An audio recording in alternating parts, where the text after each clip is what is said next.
Je suis avec André, on est arrivé chez Richard du côté de Fontainebleau et il nous a dit qu'il a perdu une seconde ruche, donc on est venu faire un peu le point, on a tout démoli, tout démonté et c'est pas joli à voir. On a une première ruche qui était morte mais avec 3 blocs remplis de miel qui est tout à fait récupérable, donc on est en train de le récupérer, on l'a mis dans la cuisine, on va le récupérer. Une deuxième ruche où là c'est vraiment une catastrophe. En fait on n'est pas venu sur ce rucher. Et on a eu tort, il aurait fallu venir plus souvent pour assister Richard à prendre des décisions.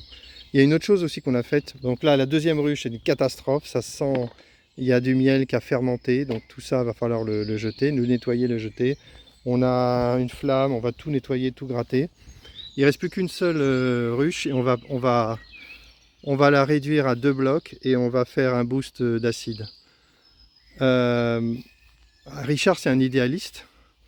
C'est un gars super généreux et il voulait pas prendre de miel. J'ai essayé de le convaincre, mais non, il voulait pas toucher à ses abeilles.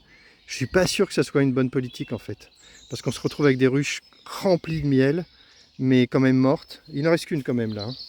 Je suis sûr que cette ruche est remplie de miel aussi, et qui date de la saison dernière, parce qu'ici ça produit pas mal, on dirait. Donc là, mon plan, là, c'est cette ruche, on va la laisser, ça va bien. On va peut-être la couper en deux, la diviser pour récupérer un deuxième essaim, et puis de demander aux abeilles de travailler un peu, de se redévelopper, de se rebooster. Donc on va ouvrir, regarder dans quel état c'est. En fonction de l'état, on va soit retirer ce qui est en mauvais état, et peut-être simplement diviser et avoir un deuxième essaim. Voilà, il y a André qui travaille là-bas à gratter les rayons qu'on va rendre, toute la cire, on va la rendre aux insectes. Donc c'est super, donc là tout est déballé, on se retrouve avec un bon boulot. Il y a une dame qui nous a appelé à Viry-Châtillon avec un essaim sur un mur. Donc on ira tout à l'heure, on espère que les abeilles ne repartiront pas, mais comme il est tard cet après-midi, je pense qu'elles ne vont pas repartir aujourd'hui. Donc on a toutes nos chances de récupérer l'essaim.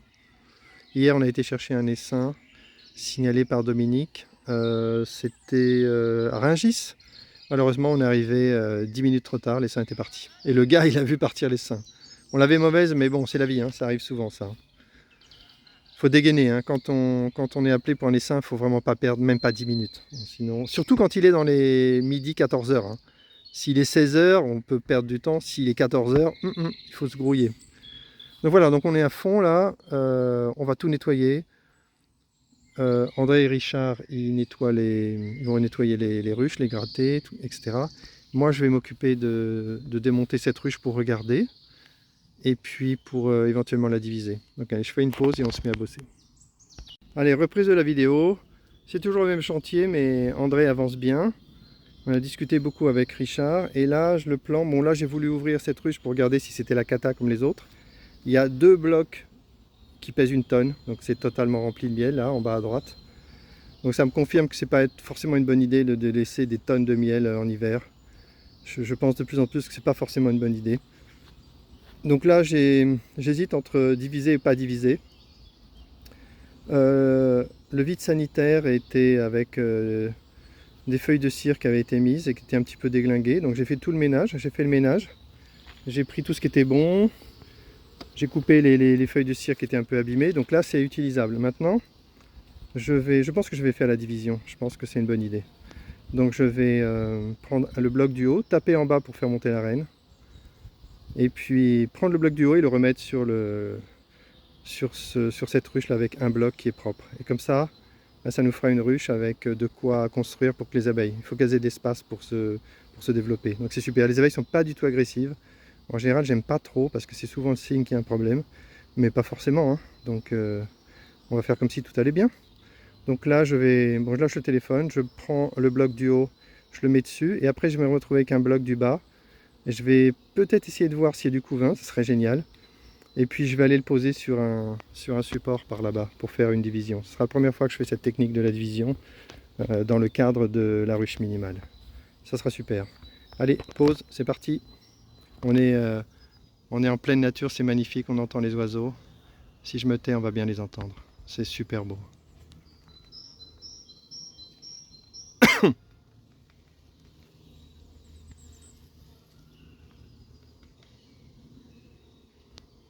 Et oui, c'est la nature de Fontainebleau. Magnifique. Allez, j'y vais, il faut que j'active un petit peu. Ludovic m'a appelé, il est en train de récupérer un essaim du côté de chez lui. Il a un voisin qui se met à l'apiculture, donc c'est génial. On est en train d'essaimer là. Hein. Là maintenant, Ludovic, il trouve des essaims pour ses voisins, c'est génial. Franchement, c'est génial. Allez, c'est parti, on arrête de discuter et c'est parti. Pause.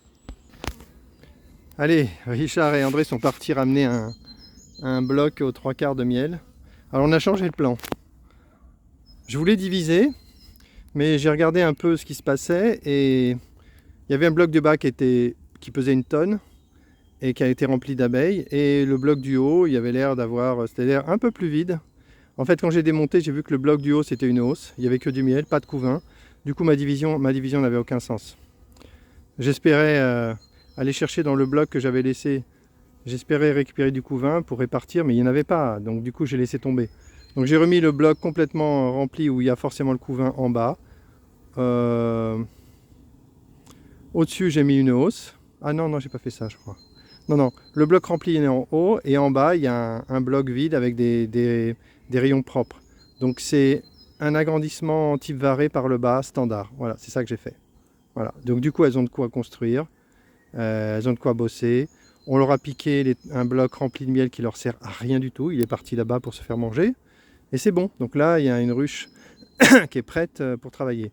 Et probablement que ça leur évitera peut-être aussi d'essaimer. Donc là, c'est bon. Donc là, je voulais faire un boost d'acide. Je vais le faire. Je vais mettre du sopalin au-dessus avec 5 ml d'acide. Et ça sera bon pour cette ruche. Après, il nous restera à nettoyer tout ça là-bas.